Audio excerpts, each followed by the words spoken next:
everyone. Welcome to GMIHub Online. This is Cheryl Duke. I'm your host tonight. And tonight we are going to be talking about what is gospel music. I know this sounds like it's an obvious question, but actually there's been a lot of discussion about what gospel music really is. So we have some fabulous guests that are going to be talking about that with us tonight. But before we do that, let's bring my co-host on, Dale Borland. Dale. You need to turn your mic on, buddy. I told everybody not to forget to turn their mic on, and I did that. Okay, here's the thing. I am so excited about tonight because we've got a great bunch of panelists. We're going to talk about something that's really important about what gospel music is. But I wanted to remind you that we have a website, gmihub.ca. Please go check it out. If you want to be a part of our community, all you got to do is send us your email and let us know that you want to be a part, and send you an update once a month about our hub happenings, and you can be part of our community. If you're a producer, an artist, or somebody who's in the industry, and you've got an event coming up, you want us to talk about it, the hub happening is the place to be, and we will put your stuff. Just let us know what you're doing, and we'll put it in the hub happening for you. Yeah, we can help promote your stuff, absolutely free. Isn't that great? Also, don't forget about our Christmas compilation CD coming up. Our deadline is the 31st of July, so it's coming really quickly. So if you want to get your song in the submission, gmihub.ca, submit your song right there. We'd love to have you part of the project. Really would. Now, thank you for joining us on GMI Hub Online. This is our YouTube channel, and of course, YouTube is for liking and subbing and for all that fun stuff. And help us out by doing that, and you can get the notification bell, and then you'll know the next time we upload a video. That'd be so cool. Thank you so much for joining us. And let's get into our topic, shall we? Thanks so much, Dale. Well, like I said, we have 4 fabulous panelists with us, and I'll introduce you to them. First up, we have Angie Hakeem. Angie is from Empire Sound and Music.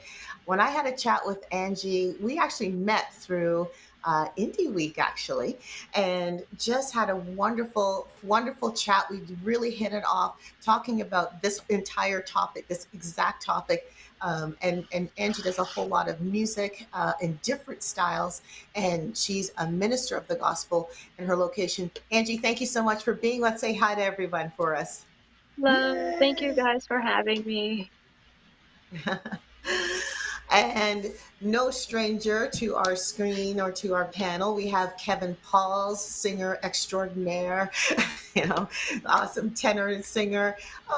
He's known for Southern gospel, and he's also known for the rock scene now too. And I'm so pleased that he's able to take time to join us. And he kind of has been in the gospel scene a lot. And so I'm really so glad to have him on. Kevin, say hi to everybody for us. Hey there. Thank you for having me. I think this is an interesting topic. It will be interesting to see how what perspectives people come to the table with on this perspective. I'm very intrigued. So thank you for having me as part of this. Yeah. You're welcome. I'm glad to have you on. I'm interested in your perspective. Next up, we have worship leader, recording artist, singer, songwriter, Michael Manhertz. Now, I've heard his music. This man sings like a male angel. It's awesome.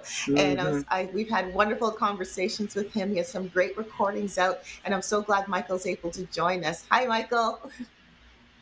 Hey, how's it going, everybody? I'm really grateful to be here with you guys tonight. And I have, as Kevin said, a wonderful conversation about our perspectives on this. So I'm excited. Cool. Yes.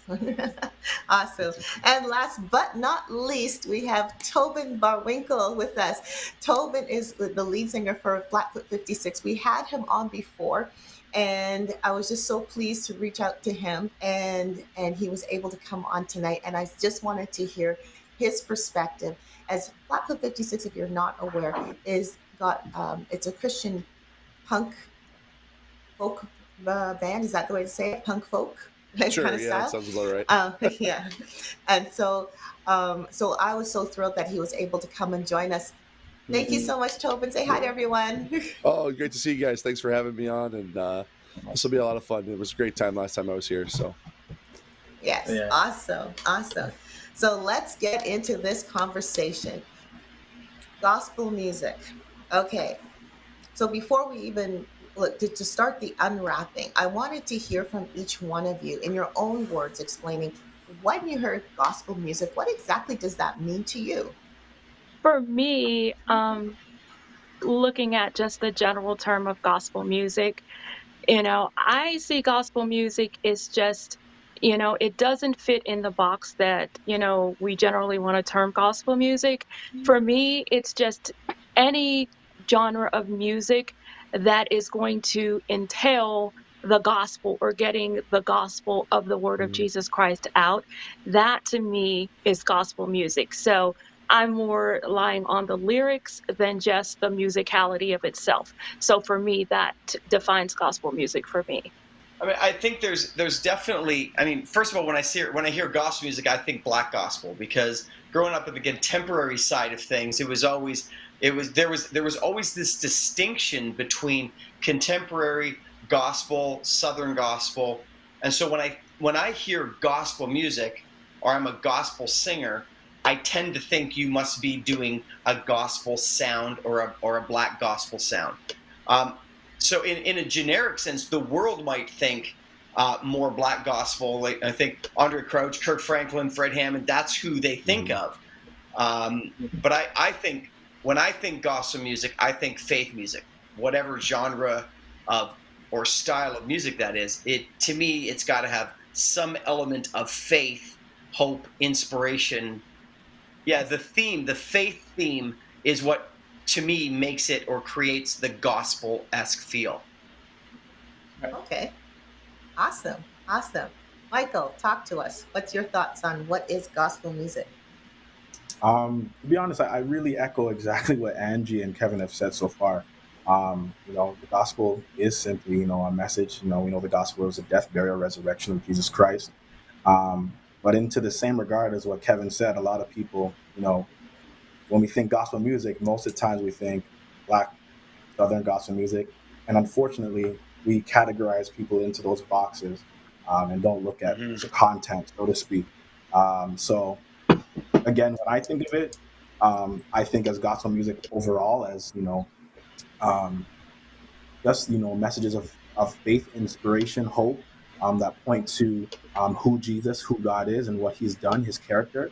But essentially, I do understand that, things have a specific sound, and that's why they might be compartmentalized and boxed in certain areas. So that would be my answer in regards to what gospel music.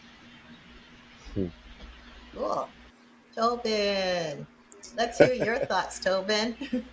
I think exactly what Kevin was saying. Actually, the first thing that goes through my mind is guys like for Kirk Franklin and Fred Hammond, like those guys that are, it's a style of music, and it's kind of crazy that within the Christian world we've kind of created a style of music based off of what should be faith oriented. I mean, we've labeled it.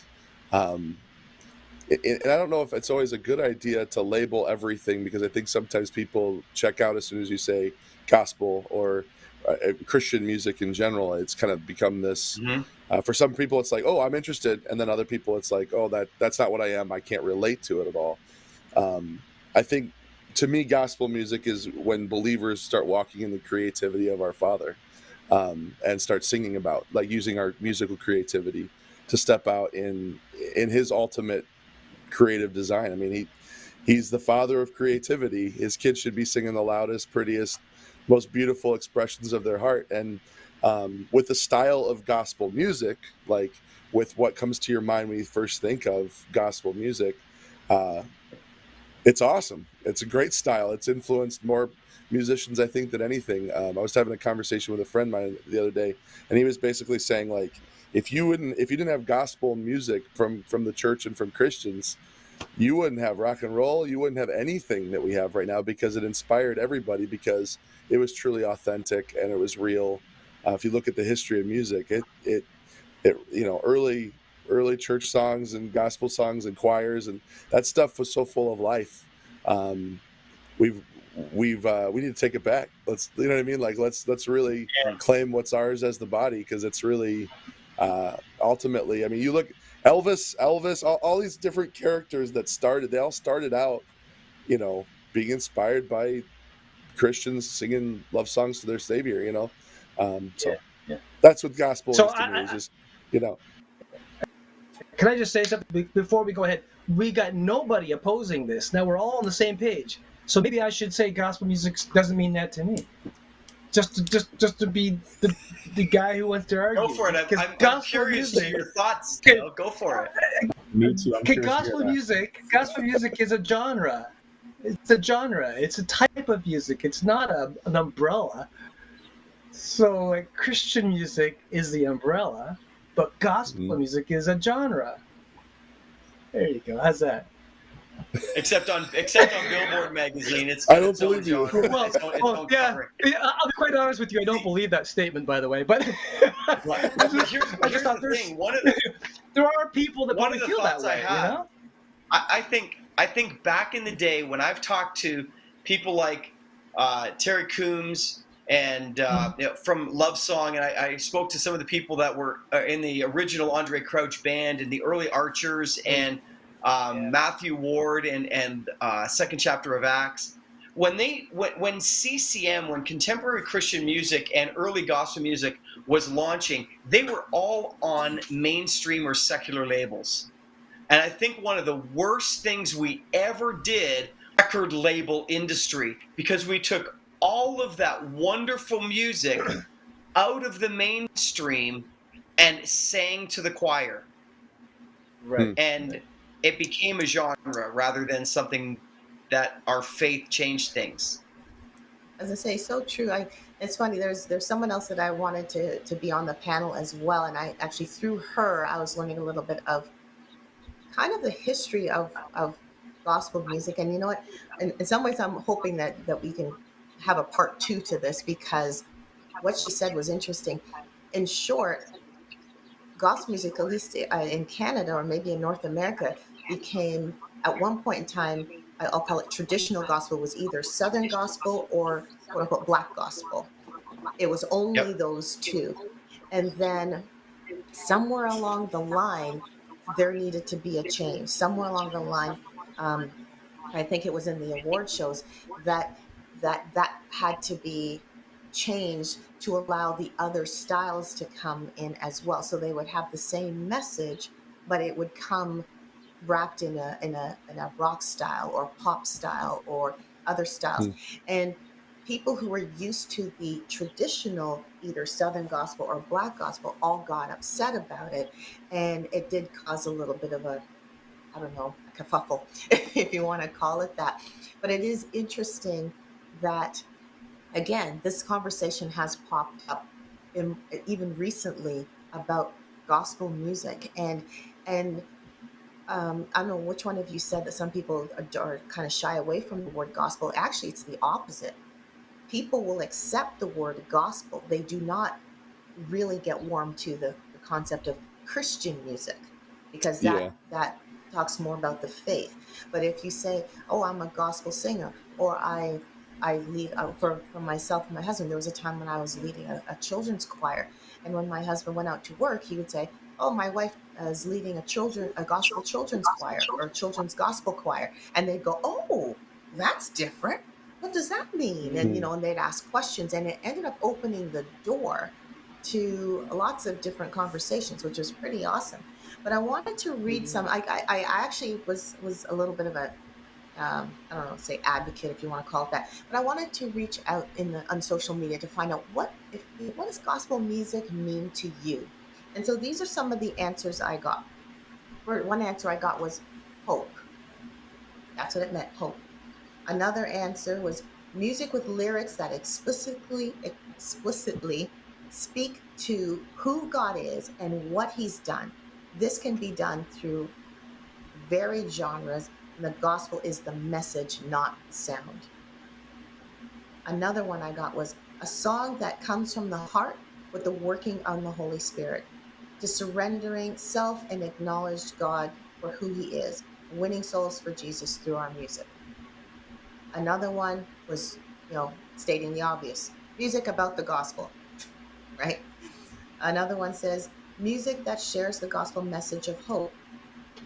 I mean, it was just interesting seeing all these, and that was just a few of the feedback I got, but it was just interesting seeing that kind of that change in thought process. However, now what's happening is I'm going to go back to a stat that I've mentioned a few shows ago, that when we were going through COVID, the popularity of gospel music ended up going down, and yet the popularity of other genres was going up.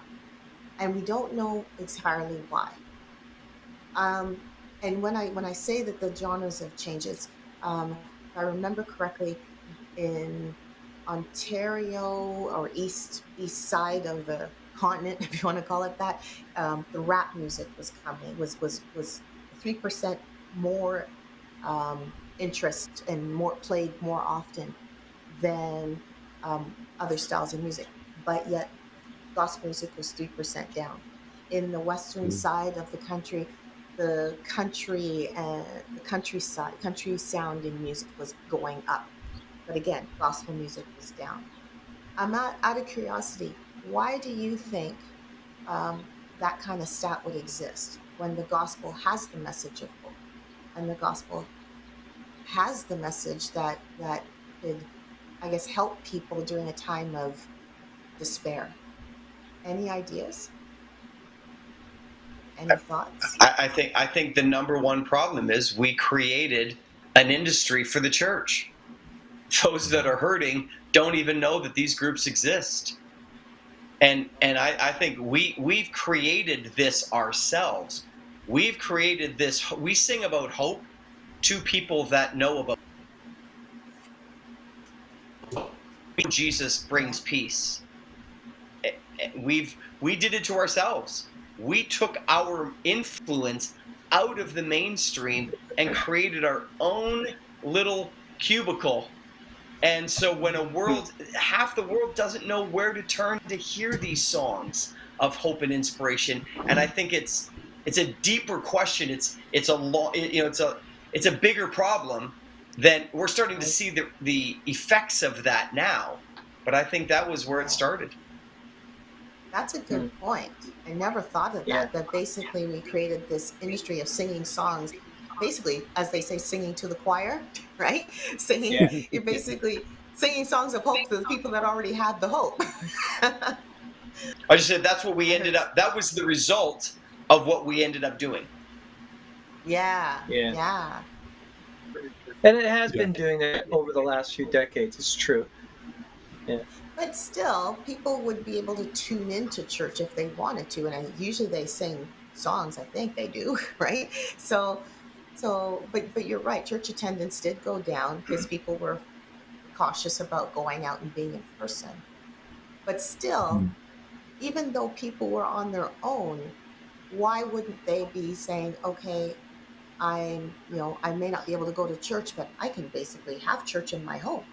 I can basically listen to gospel songs or songs of hope for myself, regardless of how it's packaged, whatever that means to them. Yeah, when I was young, Kevin, you probably remember this too. Whenever young, the gospel music industry was kind of like an underground within the Christian community, even, which was really weird because I was overexposed to gospel music when I was in my teens, like the Imperials and the local bands, the Daniel band that was in the GTA here, and this back in the 60s, and I ran with all these bands and was plugged into what they were doing. And once you connect with other Christians that were maybe my same age, they had no concept of any of these bands that I listened to, and to me it was like weird, really strange. Then I think it was in the 90s, a lot of the Christian artists went mainstream, and that's where a lot of stuff changed. And it made me wonder, why don't people like this music? Because a lot of people are saying, it's Christian, I don't care about that. And that. So I always wondered, why was that? Why were people drawing negativity towards the music? And then I realized it's not about the music style, it's about the message. They just don't want to hear the gospel, the good news, and so it's. I always thought that was really, really interesting because some of the music I was listening when I was a teenager was really, really good, but nobody seemed to plug into it, you know? Just to That's even interesting. piggyback off of what you said there, just even like thinking back, even myself growing up, hearing music, a lot of the music I heard was a lot of like Hezekiah Walker, Fred Hammond. I'm hearing Marvin Sapp, Marvin Winans, all of these gospel greats is what I was engulfed around, what my environment was pumping into me, so I'd say. And I guess to play on the other side of the coin, um, is that even from my own experience, I've seen that you know, based on your upbringing, is it develops your musical palette as well. So when my parents, I have a heritage. My parents are Caribbean from Jamaica, so a lot of the music I was hearing was more, some of it being like Caribbean choruses and stuff like that. I was growing up listening to like Grace Thrillers, if you guys know who they are, Grace Thrillers and different things like that. But it shaped my ear to hear different things. So what you hear now becomes what your norm is, and I think that's what's caused also maybe a little bit of a disparity, a divide, where our palates now is like, if we hear a specific type of music or a style, you might be like, this is a little bit different than what I'm used to. And some people might tune out from the message and say, hey, this is a little bit too loud, or this might be a little bit not what I'm comfortable listening to, where it creates like a difference of balance now where, you can listen to maybe a Christian contemporary radio station, but you would never hear a gospel song on there, and vice versa, right? And I think that's what causes the divide, our preferences. And there's nothing wrong with preferences in our palates. But I think it's good for us to understand that it's there, and that there is a bit of a disparity. And we have to see, like, what creates that, what allows us to see that there's a bit of a difference in, what you like versus what I like, and seeing that, hey, the message is the most important thing, regardless of what we like or what our palate is. So let's kind of put a bridge over what our preferences are and just listen to the content. The content is blessing somebody and being a blessing to somebody. Like, for example, I might not be able to sing a Christian folk or punk song, but I know that my brother Toby can do a phenomenal job with that. And I will tell people to go listen to them if they like that, if that's something that they believe will, encourage them. And I think we sometimes get so entitled to what our palates are, and we forget, like, maybe sometimes what could push people closer to Christ. So that's a side. I will. I would. You're totally right. I do think that there's a few things. Like, for example, with my band, the number one most listened to songs are the covers of gospel of old hymn gospel tunes, like old hymns, by far. And it's not Christians listening to this. This is non-believers. Right. That's who we play for generally. So it's the non-believers. They like it. It's just we've sucked at getting it out to the world, and I don't think that's believers' fault. I honestly. We were signed to a Christian label in 2006, and when we realized that the Christian labels were all owned by Warner Brothers and Sony, these non-Christian entities, they don't care about getting anything out to the world. They care about creating a genre that they can make profit off of.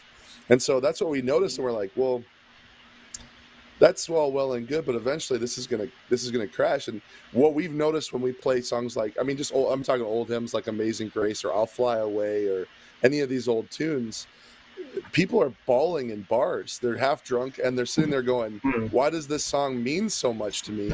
The guy who produced the song I'll Fly Away, when we covered it, and I know that's not even like full of the gospel, it's kind of like a theologically iffy song in its lyrics itself, but it's known as a Christian gospel tune. The guy didn't even know that we hadn't written it. Our producer, who's been in music in the punk scene for his entire life, he was surprised. He's like, when did you guys write this? This is amazing. And I'm like, this is not our song. Like, but he had no idea. And I think that was really kind of a thing. So I would throw out what Kevin was saying, like, or I'm sorry, Keith. Michael. There is this idea of, in order to make this stuff sellable, you have to put Black Gospel on its own channel. You can't put that on with the Chris Tomlins of the world. That doesn't work. Or you can't put it on with whoever it might be.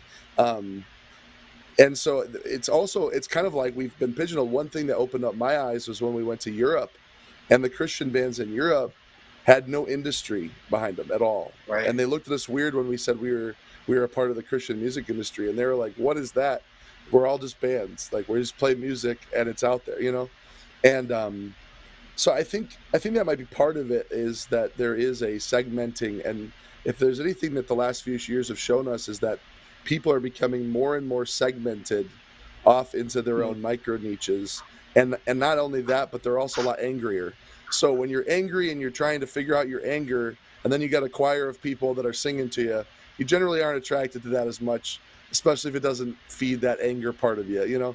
So not saying that the gospel doesn't need to be heard. You need to hear it even more if you're angry, you know? But when it comes to popular opinion and thought, I think that might be some of the reasons why it might be in more of a decline, is because people get more to consume now than they ever have in the history of mankind when it comes to music. So I want to play devil's advocate for a bit, and I want to suggest that we're talking about the exact wrong thing.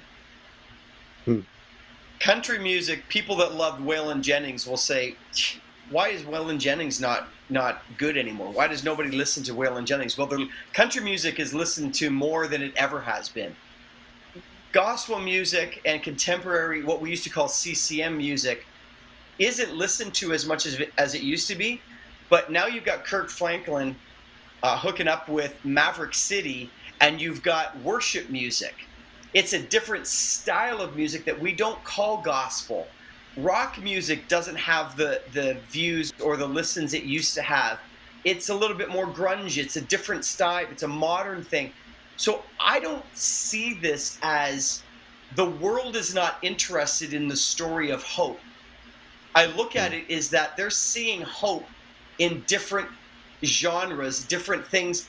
We grew up with gospel. I grew up with Southern gospel and black gospel. That's just not nearly as popular as Bethel and Maverick City and Elevation. And so I think people are finding the message of hope just packaged a little bit differently, if that makes sense.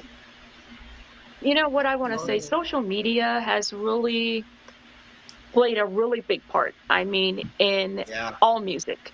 So we have to look at that. And then, even taking an introspect into gospel music, if you're saying looking at the gospel industry as a whole, the gospel industry as a whole, when you're looking at music, can be very critical. So for someone coming in, as a gospel artist and not checking the boxes as a quote unquote gospel artist, or what they feel is a gospel artist, can really play a really big part. Case in point, if you have someone I can say like Kirk Franklin and Ty Tribbett, when they first came in, they got a lot of criticism for the way that they did their music. It's accepted now, but they had to go through a lot and a lot of your traditional gospel people, they say they're not gospel artists. So we have to look at all of that along with social media and the way that we're packaging what we're doing. Because if you're looking at why isn't gospel music taking to this genre or this genre, and, country music, really touches a lot of people, it's the way it's packaged. Because if we're talking about someone, we'll just say dealing with heartbreak, country music's going to tap into that. Whereas if we're looking at country music, we're talking about hope. Someone that's really going through something, whether it's death or heartbreak, especially through, the times of COVID, they didn't really want to hear anything about hope. They just wanted to deal with what they were dealing with. So we have to look at all of this and put this kind of in perspective to say, as a gospel artist, how are we packaging what we're trying to get out of there? Are we really meeting people where they are, or are we just trying to give it to them the way that we've seen it or the way that we've grown up with it? So that's something we may want to think about as well. Right. So it sounds like to me like you're trying to imply, without saying, that you have to be relevant and allow for our demographic to be actually to relate to what we're singing and how we're singing it. And absolutely. That's very true. Very true. Yeah. I just came back from Georgia, and we did a lot of polls there, even with the music, and the feedback we got back, I was like, totally, because the younger demographic, they were like, we don't listen to gospel music. And, we kind of asked why, and they were like, it doesn't relate to me. So that kind of told me, as a gospel artist or just as gospel music as a whole, are we really relating to that demographic the way that we would say urban or rap or something else would relate to them, rock. Are we really meeting them where they are, or are we just trying to give them what we think they should have? Very good. Yeah. So you're touching on three things that Cheryl has put in our notes here. We're talking about culture, lifestyle, and then the genre of music, and those things and how they relate to our to the people who are listening to your music. Could we just take a little break? We'll go to commercial, and we'll come right back, and we'll get back into this again. So just check this out.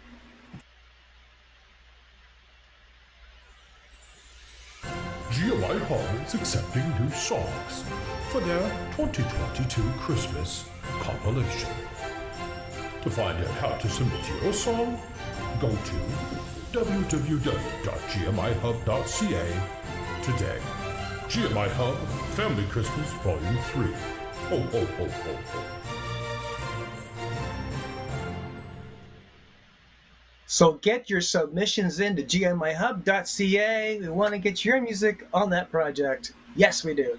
I'm so excited. Okay, let's talk about culture and lifestyle and relationship to the music a bit. Why are we doing a good job in the Christian music scene, in the gospel music industry, impacting culture, impacting lifestyle? Me personally, I don't think so. I don't think so. Yeah. Even as an artist, I don't think so. Only because, like, with me growing up, even though, like, I grew up in the church, I would always say, well, why does it always sound the same? Why are they always singing about the same thing? I just, as a young person, couldn't relate to it. I'm like, I get it, but it's not hitting where, if I listen to something else, I'm like, oh, okay, yeah, I like that, but it just all sounded the same to me. So now as an artist, I'm looking at, if I'm going through this or if I'm feeling this, and, and even those, what I just did, we've had, and I'm not sure how many people are from the U.S. and different areas, we have a lot of gun violence that's going on here, and that has touched so many people. And as an artist, I'm saying, gospel music, that's great, but that's something especially during COVID, a lot of people, even Christians, like, turn their back. They blame God for this. And it's like, a lot of people, even though I won't say that they lost their faith, they lost hope in a lot.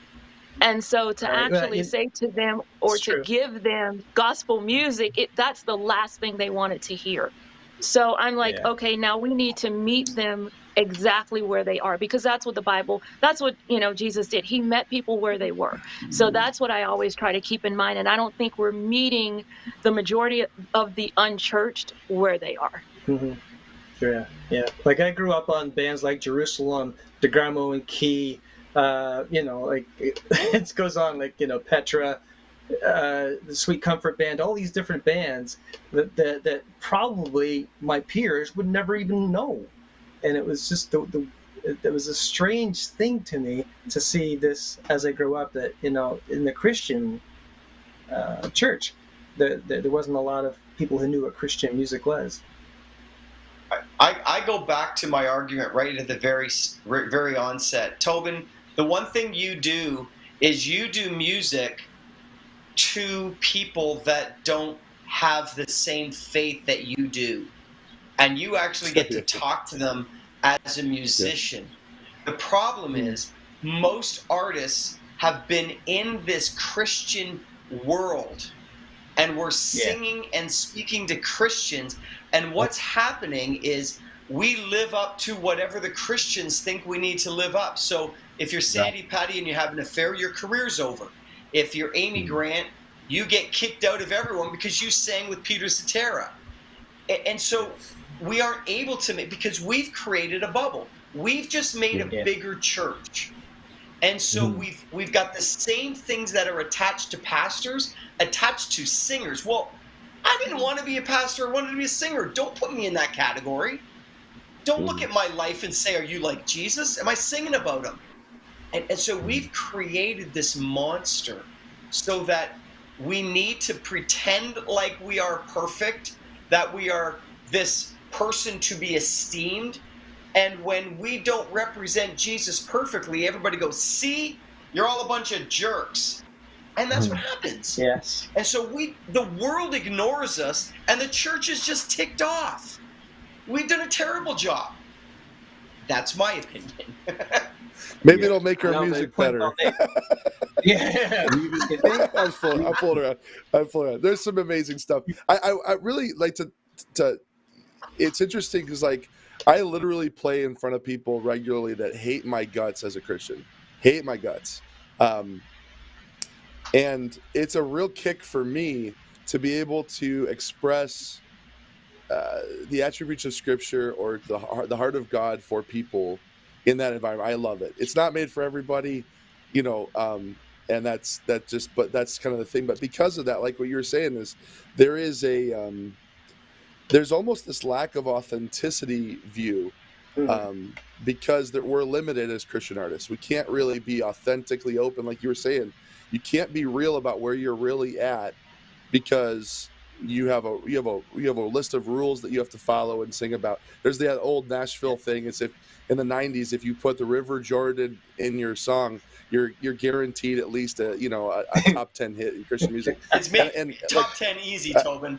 Easy. Yeah, and the thing that's so hard is like we did a song years ago with Rex Carroll from was it White Cross, and White Cross. he was considered to be like the shredding guy for the Christian metal scene at the time. And I walked into his studio and he had a Dove Award propping open his door, and there was a few other Dove Awards around the room holding paper stacks down. He said that's pretty much all it's worth. Like it didn't really matter. He's like none of those mattered at all. Like it was just kind of. Yeah, that's awesome, but what was it for? And you're right. It was kind of this.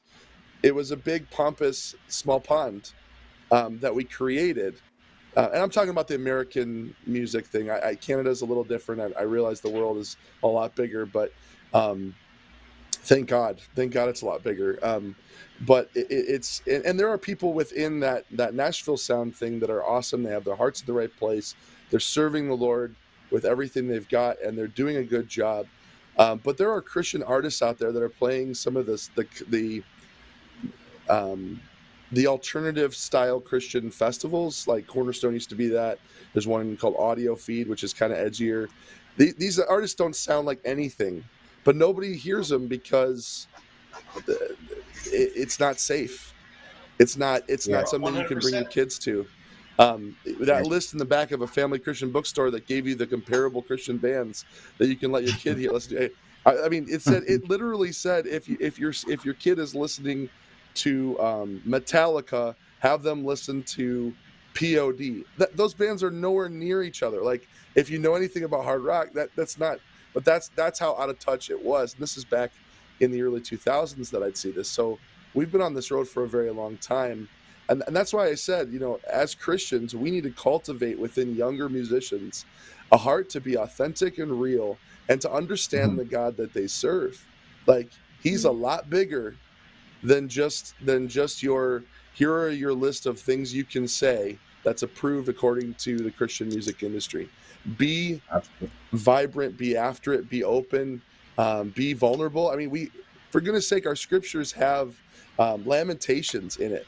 There's that book is in our Bible for a reason, because God wanted us to know that it is okay to express your heart to him and let him know where you're at and be authentic. And even if it's down and emo, like even if it's down and frustrated, tell him where you're at. And that's what that book does. And that's freeing to me. It's freeing to be able to be open and honest with a God who knows it anyway. Now, we don't want to celebrate that. That's the difference between a Christian's perspective and a non-Christian's perspective. And I think that's where the line gets drawn. We don't build our castle on grief. We don't build our castle on anger, and we don't build our castle on revenge and bitterness. We build our castle on hope that can be found while going through those valleys, and that's where it is. Yeah, and even just to piggyback off there, like Kevin and Tobin, you both said it. Like, a lot of people now are seeking for what's real, and like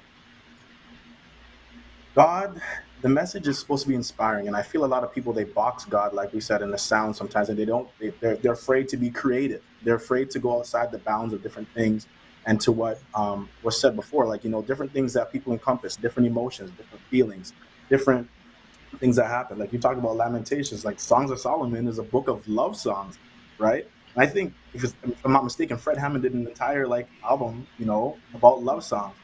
And like we just need to open our eyes to be able to see that, yes, God breathing through us gives us the ability to be creative. We have to speak to these needs. And I find that a lot of people, especially Christian or gospel artists, what's changed is that, as to what Kevin said, we shine light in the light. We're only in the church. We only sing to people in the church. We don't really do community anymore. Like, when's the last time, we got out into the community and did something like go out, have, whatever, an event, give away something? We're just stuck in the box. And I feel that's what's kind of also made things decline as well, is that, we're not relatable. We don't know the people we want to even relate to. We don't speak to them. We don't engage or interact with them. How could I know what somebody needs unless I speak with them, unless I meet their need? Like we see Jesus had to meet people where their need was. He spoke to their need, he met their need, and that's why people followed him. So not saying that we shouldn't follow us, but the point is that we ultimately have to be able to see the need that's there and create based on that, be given God-given inspiration with his breathing on us to be able to meet that need.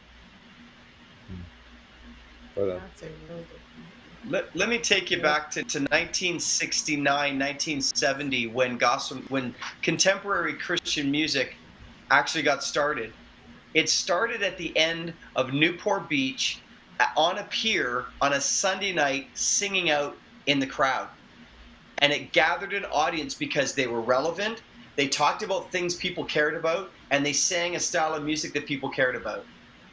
And we took something that actually started to make a difference in the culture, and we saw a way to make money. And we took it out of the world to sterilize it and thought we could create something, and we didn't leave it alone. It was making an impact.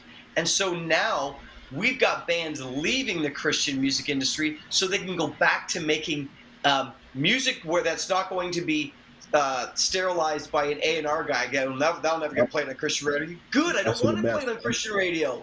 I don't want it there. And so we have to have that different mindset and go back to the originators. They made music so they could talk about their faith to their friends, and they could have a conversation that Jesus mattered. And we've changed that. And until we start singing music and playing in places where we can show the light of Jesus instead of just telling them he's okay, we're never going to make an impact in the world. Question is, it's the difference. Go ahead. Well, no, I think it's the difference between building castles and building the kingdom. The kingdom doesn't have walls; the castles do, and we've done nothing but build a bunch of castles across America, at least, to protect ourselves, because the world's scary. We don't want our kids to have to deal with that.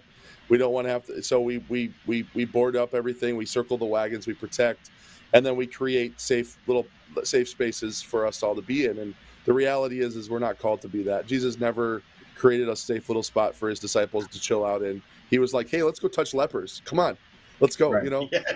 Hey, by the way, you guys don't believe that the people on the other side of the Sea of Galilee are supposed to be talked to because they're not Jewish. Get in the boat. Let's go across and let's meet this crazy demoniac guy who's cutting himself and running around nude. Like when I was a kid, my parents used to take us to Grateful Dead concerts. And they would take us to camp out with all the Deadhead kids, and then they would go to the concert and hand out tracts and stuff. And I remember like swimming with these kids, and they're like, "Are you a Deadhead?" And I'm like, "I don't even know what a Deadhead is. Like, you're crazy, But like this, it was such a mind-altering thing. And my parents got saved in the Jesus movement, so like the choir and those bands like that had come out of what you were talking about there, Kevin. Like they were like, let's go reach these people. Let's do this. And, the church is a comfortable place to be. It really is. We've designed it that way. It's a posh hotel. The problem is that it's become not connected to the people we're called to. And we've kind of abandoned our calling in some ways. Now, I'm not saying that everybody who puts music out is not doing that. And I don't want to get too hard, because I do love the church. I do love God's the bride of Christ. I never want to be that person that's trashing God's bride that he says he loves and adores. But at the same time, it's like, maybe we need to think about the clothes we're putting on and consider that we need to maybe be a little bit better for him and for expressing who he is, Well said. Very well said. You know what? As I was hearing you all speak, and I love this conversation, because one thing that I was hearing was the almost like within the I'll call it the church community or the Christian community, whatever. The several times I've heard the walls have been, we've created walls. We've created. You didn't use the term silos, but that's the term that came to my head, the silos, and I went, that's one of the things that it became very, very evident, I guess, in the last couple of, well, more than the last couple of years, last few years, as I was, as we've been exploring the gospel music industry here in Canada. And I thought it was just in Canada, but I'm learning now it's everywhere, right? And what I find interesting is, and sad, to me, sad, is that all these walls that we put up to protect ourselves have more or less caused division within the entire body to me. So when I have conversations about gospel music, this is what's happening. I actually reached out to someone about gospel music, and I got an invitation to learn about the history of gospel.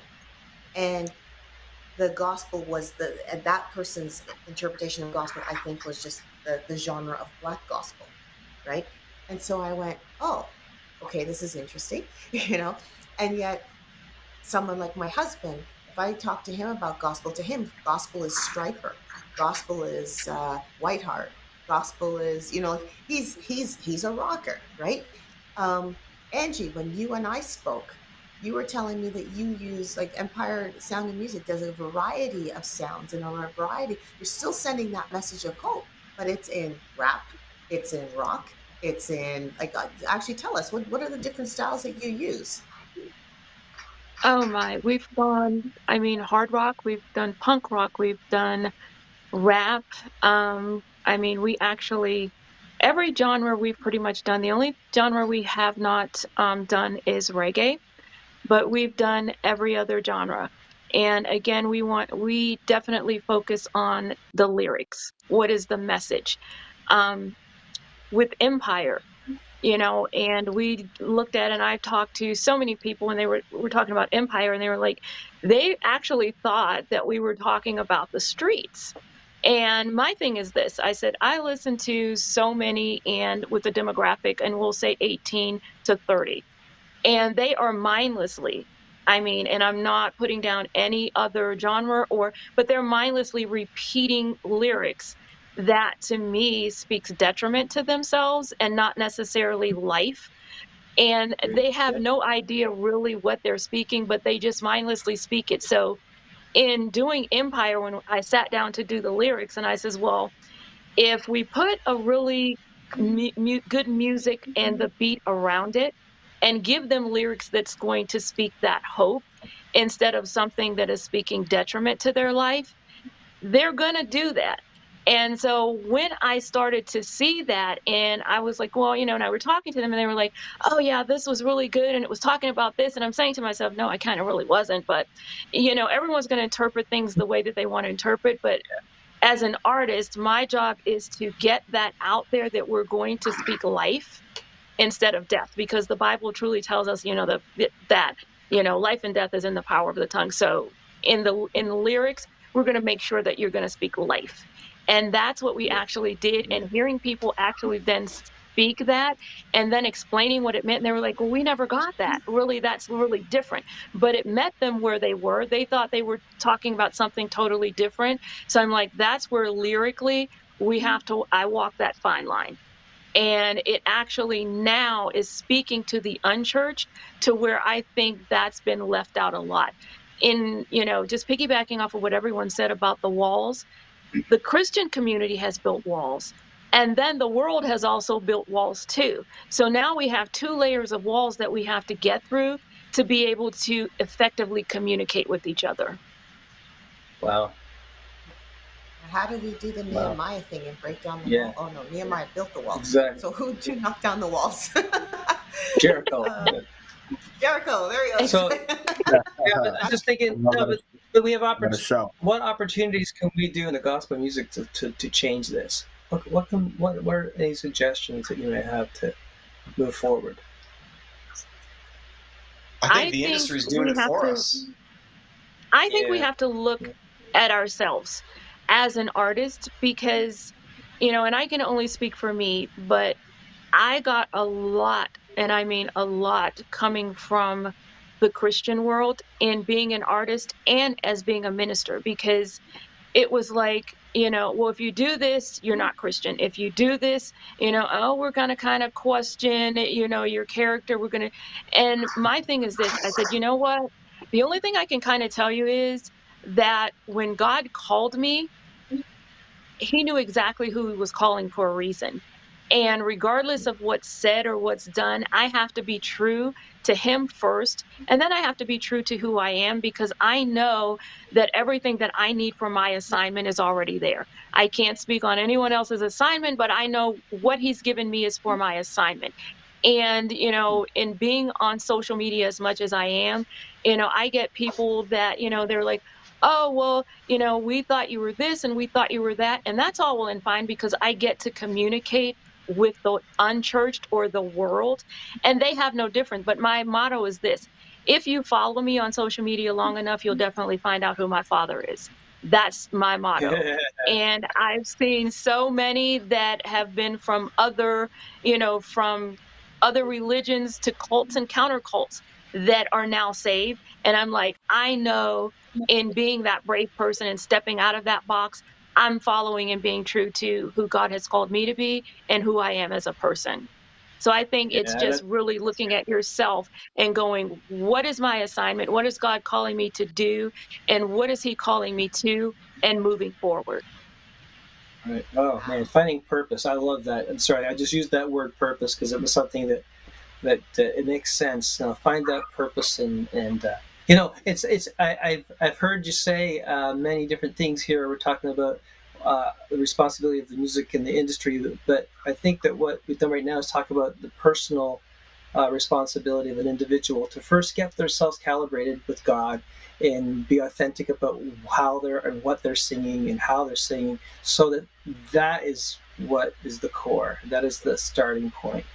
And then all the other stuff will come out of that eventually. But I think that we were talking about this. We don't want to think of it as a big, colossal magna perspective, but more of a micro perspective, and start from that point. And that's what you're mentioning, I think. Yes. Because I think if everyone does their part, the walls don't seem so big. We can't fix the gospel music industry or the contemporary Christian industry or the worship. It's not there to be fixed. It's a tool that we can use to get our stuff out there if we choose to. The thing comes down to, are you representing Jesus? Are you being real? Are you authentic? Are you reachable to the people that need to find hope in Jesus? We need to stop making the problem out there. It's the industry that's the issue. I'm a part of that industry. It's a very flawed industry run by people trying to do good things, and we're terrible at it. The only thing I can possibly do is try to be better at it myself. That's all I've got. Yeah. It's sons and daughters walking in their divine calling. It's beautiful. It's people stepping into the authenticity of what that first time that you felt the Holy Spirit, the first time you felt the touch of God on your life, and conveying that idea.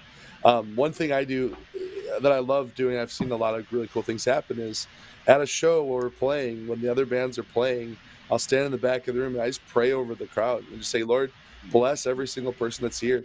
And I've had friends of mine who've literally been at they'll be at a death metal, satanic death metal concert the night before at the same club, and then they'll come into when we're playing, and they're like, it's crazy, man. It's like a completely different place. It was so dark. I would never want to come back here. But tonight, when you guys are here, the entire room was different. Like, I don't know. They didn't know how to explain it. And I think one thing that we get caught up in is it's all about the lyrics, or it's all about the are we hitting the right thing? It's like, no, really, the Holy Spirit is itching for us to partner with him and let him do his work, man. Like, and it's fun. Amen. It's a real joy to wind up those songs, send them out, and say, Lord, let me watch what you're gonna do. This is gonna be great. You know, like let's have fun with this. You know what I mean? Because he's really he does some cool stuff, and sometimes you'll hear the story, and sometimes you won't. But honestly, that's when we get to celebrate that in heaven, when we run into people we never thought we'd ever see there because of one song that saved their life. And I've seen that over and over again, and it's such a cool thing because I can't take credit for it. God doesn't share his credit the way that we would like him to, but it's fun to see him do it. And that's just it's a neat. This is a journey, guys, and it's exciting when you start to see it happen, because you're like, man, you're a lot bigger than I ever gave you a chance to be, Lord. Like, that's awesome, you know. But the enemy wants us to silo up. He wants us to get into our own scared. He's a tiny little cat with a big roar, but he's really not as big as we like to think that he is. God's given us the tools that we need just to be authentic. And doing church without the Holy Spirit is cheesy. It's really cheesy. And so we need to realize that's, you know, in my weakness, he's stronger, right? Amen. Yeah. To quote a good, not only scripture, but a good Christian contemporary song. Yeah. That's right. It's out there. It's good stuff. I mean, there's good stuff out there. Good stuff, right? I know. Michael, did you have any additional thoughts? You know, just to piggyback off of what everybody said, I just really think that, you know, just to divide these walls, we just got to really just build up ourselves and look intrinsically at ourselves to what we can do to better push, you know, the message of the gospel and everything we do. Like I personally say, I say that your life is the biggest sermon you preach. So it's not entirely always about, you know, styles and stuff like that, but it's how I live my life. And through that, can you see the glory of God there? And that's what I really just want to just encourage, you know, anybody, wherever I go. Even a friend of mine that I was speaking with, they recently got asked to even minister or sing at, like, you know, like a festival or something like that. And she was very conflicted about doing it. But she felt like, you know, am I really supposed to be doing this? There's going to be, you know, unsafe people. Like, some of her family was kind of discouraging her. But, you know, like I said before, that's the place you ought to be. Like what Tobin said, like, you can a place where it's like a club or death metal the day before, and then the next day you walk in with the glory of God and shift the entire atmosphere, and you can make things, well, not we, but the Holy Spirit walking with us or working with us can make things happen. So that is truly, you know, what I would say I'm blessed by, and what I want to walk in.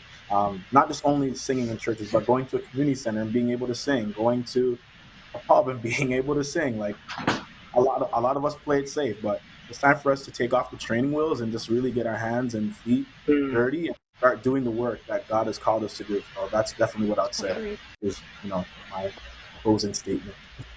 Yeah, good. No, that's good. If I were to add anything to this, there's one other thing I would add, and that is that we all should be supporting one another. And when I say that, I mean, absolutely. We go back to, I go back to the whole question, why did this concept of what does gospel music come from? And that's because people have different ideas of what the different packages of music are, if I can call it that. I think, Kevin, you called it something like that, the packages, and I kind of use that too, saying that the gospel music is more about the message or what it's wrapped in. It could be wrapped in country music, it could be wrapped in punk music, it can be wrapped in pop music, it can be wrapped in worship music, it can be wrapped in, I don't know, all the kinds of different music that's out there. But the point being is, what's the core of it? The core is the message. And the other core that I'm hearing from all of you is the purpose. What is the purpose of this music? It's to reach the people that need to hear it. And it's not necessarily our own little social club either. It is, there are people out there, like, and I have such an appreciation for people who do take this step of saying, no, this music is not, if you don't like it, church people, that's too bad. It's not for you. This is for the people out there that need the hope, that need the message, that need to hear that there is another, like if they see things, there is another way to see stuff. There is another viewpoint that they can look at. So I look at that. But the one thing that I also see happening behind the scenes is people, our own believers standing against one another. The division, that to me has got to stop. That to me is the thing that keeps those walls up. Instead of there being walls, there should be arms holding out, saying, I don't care if I'm a country singer. I want to go to my brothers and sisters that are singing grunge rock and going, as long as I don't understand what you're saying, but if you're saying gospel and if you're saying the message of Christ, I'm right behind you on that one. I'm here to support you. I want to go with the people that are singing the traditional gospel and saying, bless you and what you're doing. I want to be arms open wide here, and I want them to do the same for me. If they see me or hear me singing a song that I don't know. I'm trying to think of a person now. But if they hear me singing a song that has a gospel message but may not have been sung by a typical gospel singer, are they going to shun me because of that? They shouldn't, because it's about the message. To me, it's about the message. And Absolutely. And one of the things that's really deep in my heart is bringing that, I'll say, the unity back within the gospel or Christian culture, if I can say that, because that's where I see division. Kevin, you kind of talked about it when you said about Amy Grant and I forgot the other artist you mentioned. Sandy Patty. Sandy Patty. They were gospel singers. Actually, Sandy Patty was the very first voice I heard in gospel music to me. She was the very first one. I heard her voice before I even knew who she was. And right. I believe God was using her voice to give me hope. And yet I had no idea why like for a season I was hearing her and then there was no more hearing her. Like I didn't understand what happened. Amy Grant, the same thing. I was told she was the woman of God, with an anointed person of God singing all these songs. And next thing you know, I didn't hear her anymore, didn't understand why. And all because life hit them in a negative way. All because, I don't know, a divorce or something happened and we don't hear them anymore. And what happened? The church ended up shunning them away. Right? And that's what's sad to me. That to me is what's sad. And then I meet so many people, artists even that I come across today, that would sing gospel, but because they've been hurt, they have turned away. Why have they turned away? Because we haven't supported them. We haven't welcomed them with open arms. So I'm sorry, I'm on my little rant, but basically what I'm trying to say is I agree with everything you all have said. I agree that we need to look within ourselves. I agree that we need to realize what the core of what we're singing about is and living the life is. I agree that we need to, take on that purpose that's in Matthew, at the end of Matthew, that basically says, go into all the world and preach the gospel, because the gospel isn't meant for us. It's a gift from God for others. It's not for us. And our music is a gift that's been given to us, not for us, but for others, to be blessed by. So can I just lean into that a little bit, Cheryl? And I just wanted to touch on that, because if you notice behind Cheryl right there's the word, the GMIHub. In the middle of there is that icon with the circles and the connection point. The part of that GMIHub would like to play is that opportunity for you to connect with each other and join our community. Please go to gmihub.ca. Go into our email place, become part of our community. We want to connect with you.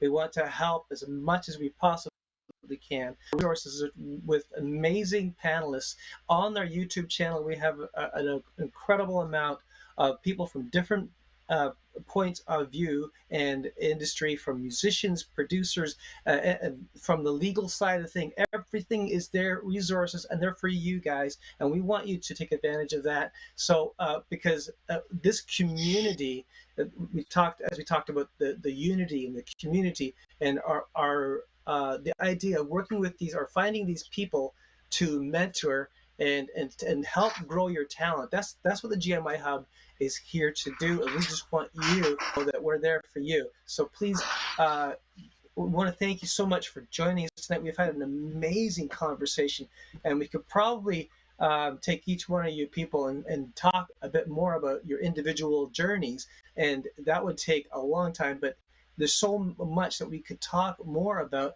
But just to understand what the good news through music really is about us being authentic to what God has placed in our lives, and us taking that and making that part of our ministry to those who may not know Jesus as their Savior.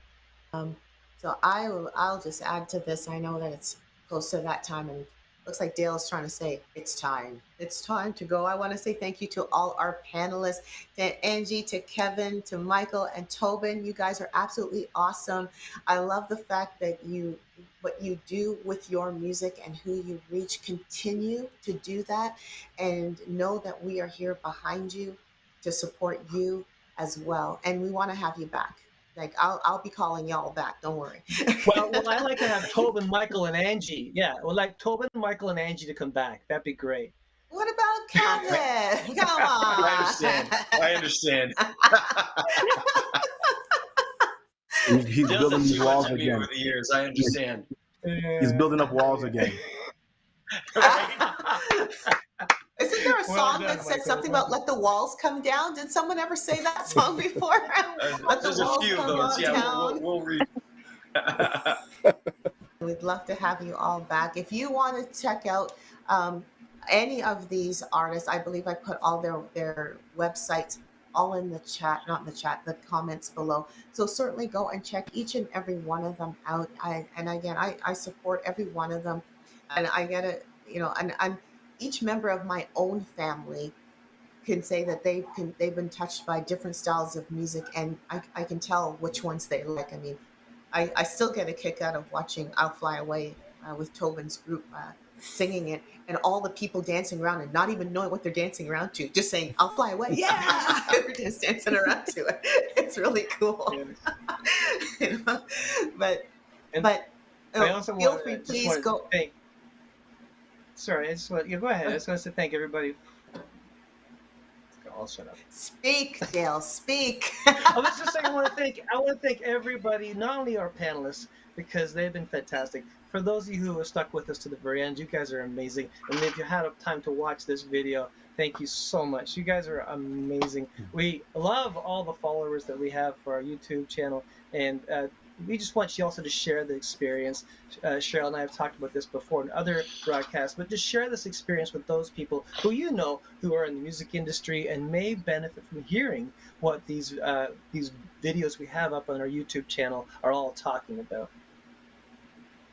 Absolutely.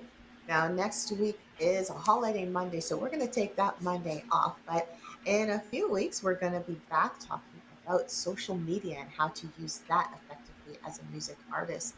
And I also wanted to mention that this Thursday is Talk Thursday.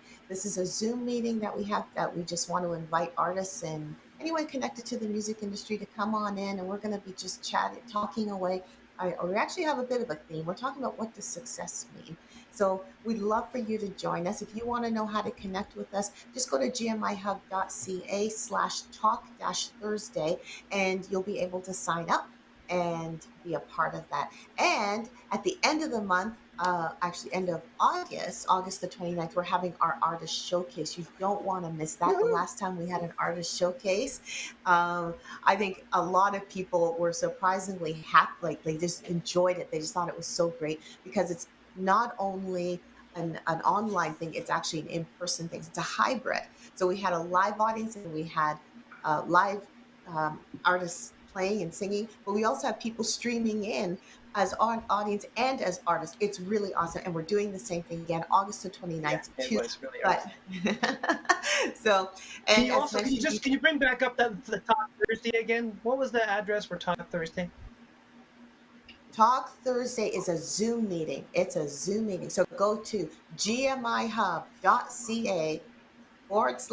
TALK -Thursday, however you spell Thursday, THOUR. THOUR.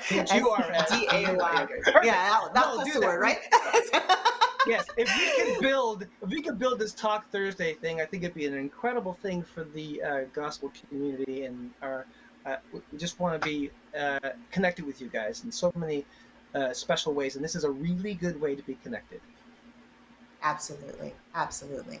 So we ask you, we're going to take off now, but we want to say again, thanks to our panelists, thanks to you, and we are going to sign off for now, but we'll see you next time back here on GMIHub.ca or GMIHub online. Bye for now.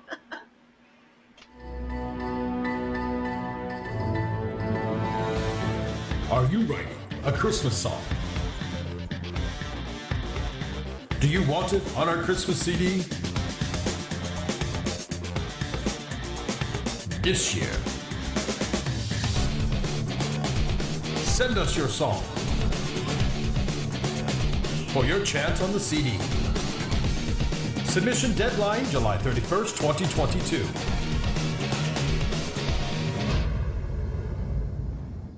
Family Christmas Volume 3, Christmas 2022.